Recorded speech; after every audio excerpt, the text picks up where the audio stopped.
Happy Friday morning, everybody. Hope you're doing well. We got some exciting stuff to take a look at this morning. It is the Friday before, or I guess during LVO. LVO was kicked off this morning, or will be here soon because it's currently 9 a.m. my time, East Coast. But that's beside the point. As you can probably tell, I'm excited for Daughters of Cain because on the image you see the Teyrathi Daughters of Cain art up right now, which may be foreshadowing if you haven't seen the reveals yet. If you haven't, like, go check out Warhammer Community. It's super cool. But I'm excited about Daughters of Cain, so that's what we're going to be talking about during some of this reveal. So without further ado, oh, and I won't be doing like a smash or pass with this one. This is a very full, exciting reveal. If there's ever like one of those like ones where it's like meh, then maybe I'll do like a video. It's like, can I deadlift more than this model, something like that. But regardless, let's just dive right on into these reveals and react to them. All right, Warhammer preview at LVO 2024 reveals in one place. Yep. Lots of cool things. First thing up, Kill Team Nightmare. All right, let's check out Kill Team Nightmare here. So boom, Kill Team Nightmare. Nightmare. We already saw the Night Lord's half of this box, but we saw the other half of this box, which was a terrain piece. Cool. Always fun to have more of those. And then Mandrakes, which Mandrakes, I'm a Drukhari player as well. Mandrakes haven't been in the web store for a while. Actually, so much so that, and they were a fine cast. But they haven't been in there so much that I actually converted the a Daughters of Cain Underworlds warband to be my Mandrakes, just because I needed them and I couldn't get them, and I thought these are cool enough. All right, so anyway, we got Night Lords. It's cool. Here we go. Elf stuff. So, even though I'm primarily a fantasy player, I do like my elves in every universe. And seeing these, I'm like, ooh, like make them like little foot troop versions of Doomfire Warlocks, maybe. Or I use them as shades in Warhammer the Old World, assuming dark elves get shades. And these are just cool. Yep, absolutely phenomenal. They still look what they used to, but newer plastic kits.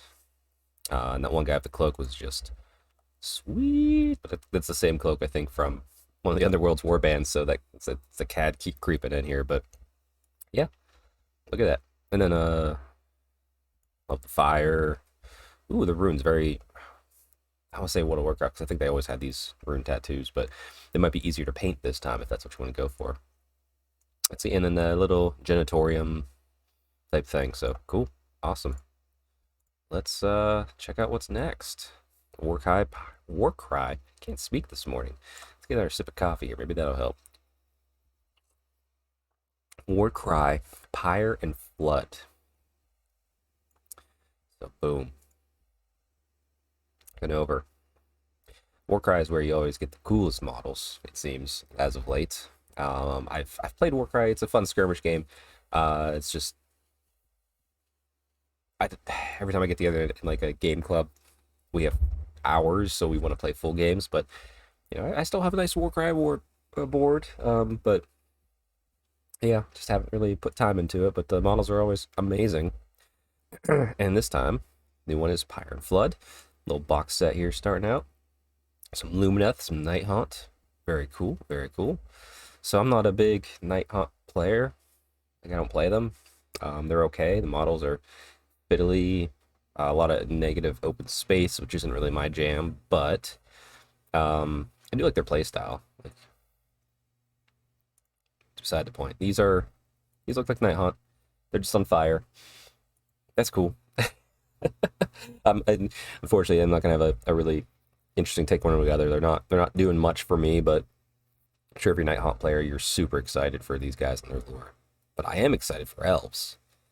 And boom, right here, monolithic idol of the old one. Or that's the terrain piece. We'll show the terrain. There's the terrain piece. Cool. It's a little slot head.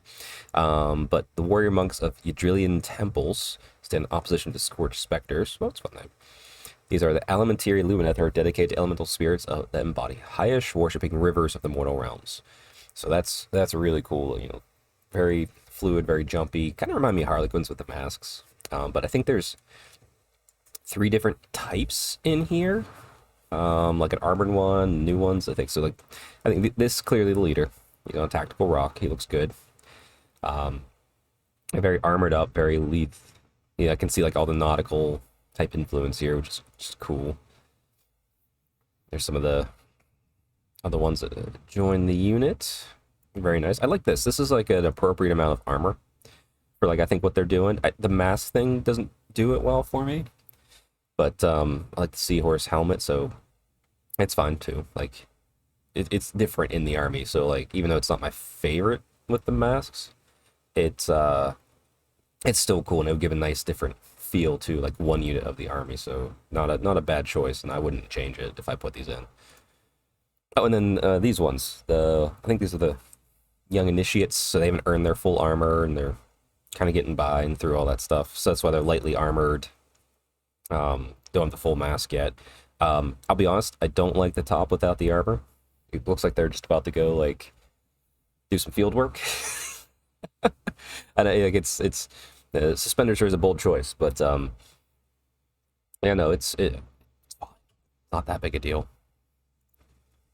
And then so you have some more of the young bloods here, I guess, is what we'll refer to them as. It's cool. And it does give variety to the unit too, because you see some with helmets, without helmets, with faces masks, without face masks. I'm sure there's probably a few alternate things in here, head swaps and all that fun stuff. I am curious if we'll get the water temple unlocked here in the next couple years. Like see like their beast, see all that fun stuff. More elves is always good. Man, so there's a ton of them. Like this. I like this a lot. Like the chest piece a little bit, but you can still see the underneath. You can see how they grow, which is a cool part of it. Boom, there we go.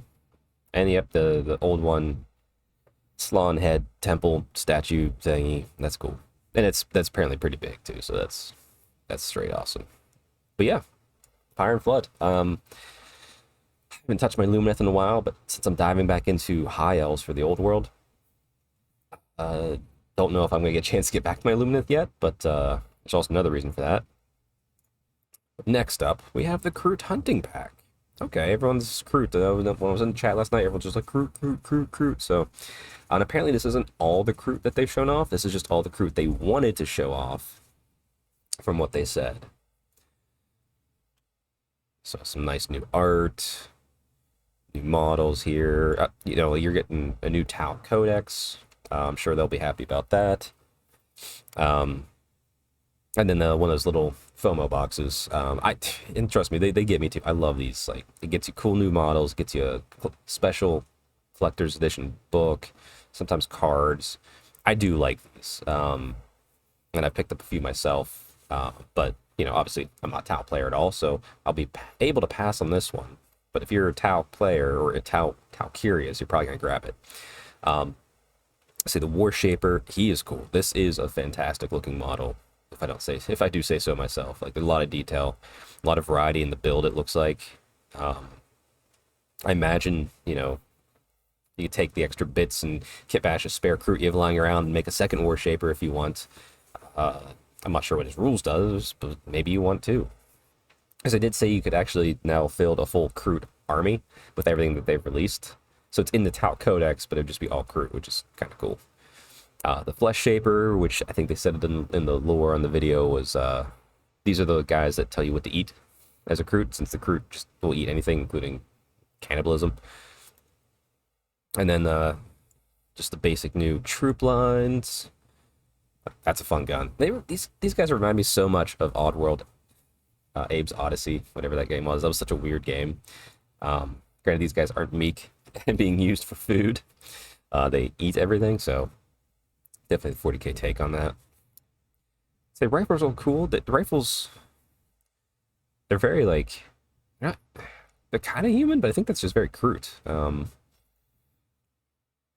Yeah, cool stuff. Sure, if you're, like I said, Cruder Tower player, you're very excited. Oh, this little shock cavalry, heavy cavalry type things. Like it's riding a crew because they evolve in different ways, even though they're the same species, and they can kind of choose that path somehow. My crew lore is lacking, so if you know, please comment below. All right. More importantly, the reason we're here. All right, we're not saving it for last. We're just going to go right in order. Dawnbringer's book 5, Shadow of the Crone. So a lot of people predicted 5 books. Here we are. We got 5 books. So let's just go right into it. Because we have the 4th book coming out here soon too, which is very death focused. But I'm enjoying the books. The lore is good. It's good. Carthusa the Crone Seer heralds the arrival of Dawnbringer's book 5. So what lurks in the shadow? Watch this video. It's a good video. It's Daughters of Cain. It's a good video. So boom, right here. We saw a little bit of this. So very clearly, wings, elf. Like love the big hair, love the eye, the mask where it's just like going into her eyes and like the raven. So it's very much like that Odin like sacrifice your eyes to see more type thing. It's a very unique pose to sit in because this is for Daughters of Cain. It's gonna sit in the Daughters of Cain army. And she accidentally stumbled upon the on the power of like an old elven pantheon god. And that's where she's pulling all this power and this change. I don't know if she's the avatar of it now, technically. But she's essentially a rival of Marathi in the Daughters of Cain now. So it's super cool. And I could see this, maybe it's like the soul of Hellebron mixed with this power of this god. And by the way, before we go any farther, I called it. I have to do this. This came out that the staff came out as a rumor engine, as you can see here on the screen above. So I was like, I know that symbol. That's an elf symbol. It's not. Everyone's just like, oh, it's Cain's symbol. I was like, no, that's not Cain's symbol. So I went into it, grabbed my Dark Elf book, did a deep dive. It was Moray Heg, the crone goddess, the one of prophecy. It was her symbol, and I was just like, boom, circled it, boom, boom, boom, boom, boom. Yep, this symbol is very similar to the Moray Heg, the goddess of souls and prophecy. Also, she's known as the crone. Did some looking through the end times Cain, because during the end times, all like the elven pantheon kind of got a avatar to represent them as they went along. Like, Tyrion was the avatar of Cain and all that sort of stuff. And she was never really associated with any specific character. And she was always kind of like just like one of those loose gods out there, but she's in the 2nd rank, so she's pretty important to the Dark Elves at least. High Elves had her on the, and Wood Elves I think had her in the 3rd rank, but regardless. Boom, called it. So, let's keep going down through this. The great model. She was a loner in the Sisterhood of Cain. From the early days, she's cultivated an obsession with Moray Heg, the ancient crone goddess who was swallowed along with the rest of the elven pantheon by Slanesh. Okay? She felt a presence visiting her in her dreams and wholeheartedly believed it was Moray Heg. For this, she was ridiculed, beaten, and ostracized. She did not abandon her obsession, and her mania reached its peak when she found the circlet of Moray Heg deep in the Temple of Ugu. So she actually found a shard. So, kind of like what Marathi was when she had the Cain's Iron Heart before she became a full god. By donning the headdress with the inverted spikes, she sacrificed her sight, hoping to receive the gift of truth from the crone goddess. Oh, look at that. That's so cool. And I see, like, I don't know what this symbol is right here. I think it's backward, upside down for us. It might just be a general thing, but we can look here. I'll dive on that when I get a chance. The miracle didn't come to pass, and Carthusa was distraught for many years. Only when Marathi Cain attained godhood and slit the belly of Slanesh was the devotion rewarded. A sliver of divinity was freed, and Carthusa received sable wings and the gift of prescience. Okay, so she found the old artifact but had no power until Marathi went in and allowed what was left, or some essence of Moray Heg, to escape Slanesh's belly.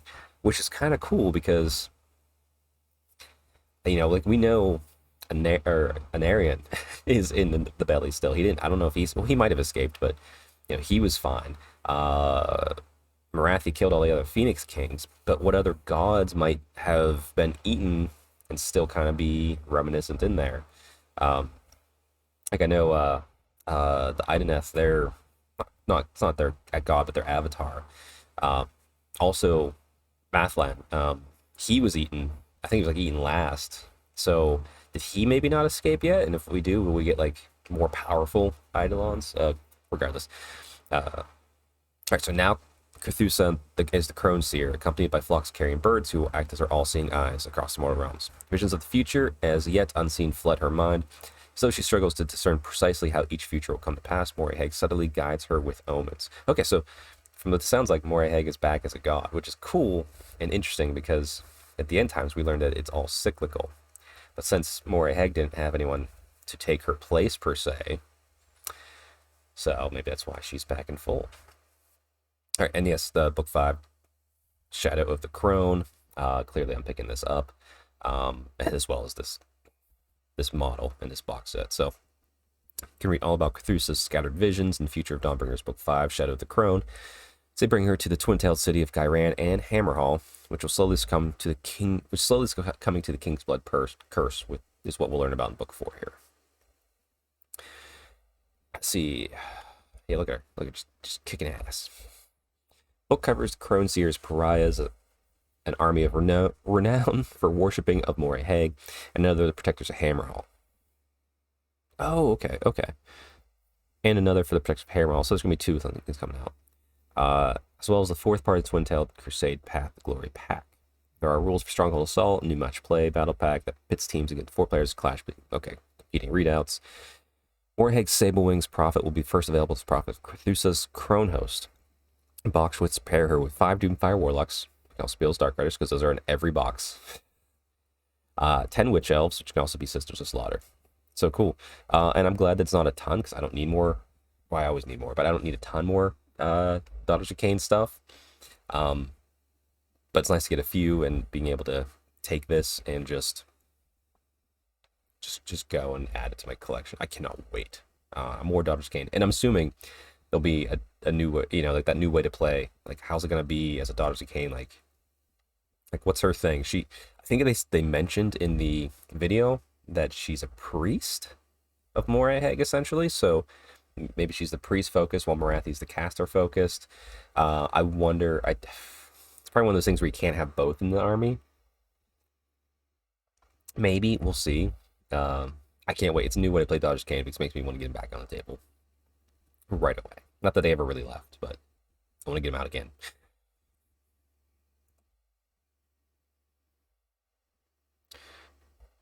All right, let's close this out and let's finish this up. So, Callus and Toll, Saviors of Cinderfall. So here's the thing. I never read the books with Callus and Toll, and I heard they were fantastic. And it was like during the early time of AOS lore, things were like coming and going. So it's like, we didn't really know what was going to stay other than Gotrek. But now there's models for him, and I've heard nothing good about the books. I need to go back and check it out. So clearly they're going to be the other half, that's Defenders section of the Shadow of Crone book. But we get Callus and Toll models. Like I said, unfortunately, I don't know a ton about them. I just know I think they're kind of like the new sort of Gotrek and Felix style. Like, it's jokey and fun, but also can be kind of serious too. But obviously we got a Witch Hunter, Order of Azir, Callus and Toll here. A few extra side characters to help them out. Henchmen, I'm not sure if these are named characters in the book at all. I mean, they look like they should be. Holy cow. Stormcast, Griffin, like, yeah, just super cool stuff. Let's see, and the other checking with the collapse of Hammerhall from within. So, and they were in the 1st or 2nd of the books, so like they have a presence, and they're hunting the Summer King too. So, integral to the mission is Lisa Ravenia, talented thief from the morbid city of Lethis, who specializes in navigating trap-ridden crypts. Okay, so she's probably part of it. Mistress Ferentia, the Weaver of Secrets, well known by all Hammer criminals. Oh, so like they're actually, okay. So they're not characters in any book except for the one we're about to see. What's a Stormcast? File members unlikely group. Alice, the Keeper, Axion, and his Griffhound, Balthus, a Lord Castellans. Okay. So he's part of like the higher up maybe of Hammerhall Axios stuff. So Callus and Toll. Let's see. Sedimenters released from Dawnbringer's Book 5, Shadow of the Crone, Regiment of Renown. Okay, so this is a Regiment of Renown that can be added. And Story of the slow infection city Chaos and Toll's efforts also expand upon Chaos and Toll, forthcoming Black Library novel by David Annandale. That's cool, and I wonder if this is going to be a good starting place to jump to. Maybe I start here and I just check out the other stuff. Like, what were the other stories? Were they full books? Were they? I think they were full books, but might be short stories. But still, it's cool to see. Like, I was excited with Blacktown's coming out as a box. Like, more of these are great. Wish they don't have to be Regiments of Renown, but still, it's fun. All right, moving on. Warhammer Death Gorge here. We'll probably get through these pretty quick. So Underworlds, like I said, it's not really. I have it. I play it. Have played it. Don't really play it anymore. It's death. Apparently, this whole thing's a love story. She's trying to resurrect her like fallen dead husband or something like that. But she has these zombies. They're cool. Or maybe that's the husband. She's trying to cure him. I forget. They mentioned it. Let's see. Oh yeah, this is her lover, Verlaine, still in beast form. So he's stuck in beast form. She's trying to cure him. So she went to necromancy to figure it out. So it's cool. There we go. Another love story in Age of Sigmar. That's fun. I like that. But yeah, that doesn't really do it for me. But still, good models. Great models. And then this is the other half of the set that comes with those new Slaanesh models. You can see here just stuff about the army itself. You can read that in your own time if that's what you're into. So cool. More Underworlds. And last but not least, Warhammer Horus Heresy Solar Auxilia. So new army for Horus Heresy. I've played Horus Heresy a couple times now. It is fun. I do enjoy it. It's going to be interesting to have an army in there that's probably going to die more than not, as opposed to the Space Marines who just kind of live. But, yep, new starter box. Get this army started right. New Leman Russ variants. It's just cool. Like, I like it, but like I think I like about Horus Heresy Space Marines, so I will not be diving into this army, but you know, it's cool stuff. And I could see people picking this up to use an Astra Militarum as just like conversions or something like that too. So, yeah, little command squad here, and then a new tank, lots of weapons, a new walker, or I guess new. These are the predecessors to the stuff that's out there now. So very cool. Leman Russ variant, heavy armored guys. Another Leman Russ. There's so much. Like they're like, boom, here's everything. So there's that. So perfect. So everybody, that's gonna do it for the reveals. Nice little 25 minute video. I am very excited about more Daughters Khaine. I'm very excited to see what having a different god of the Elven Pantheon back in a way does. I'm curious to see how she rivals Morathi, because you know, Terathi. There's Terathi, boom. She also kind of knows that what Morathi's doing. She knows that she's a goddess, but she's like, I don't think you're Khaine. That's gonna so like maybe I can bring in some new models and start telling a new story in Daughters Khaine while I'm also telling her old past with the old world coming out. So that will do it for this, everybody. So I hope you enjoyed the LVO shows. Go watch all those videos. Go read it yourself, see things I missed. Be sure to like and subscribe, share this video. And if there's, tell me what you're excited about in the comments below, and we'll continue discussion down there. All right, everybody. Talk to you soon. Happy hobbying. Stay Stormcast strong.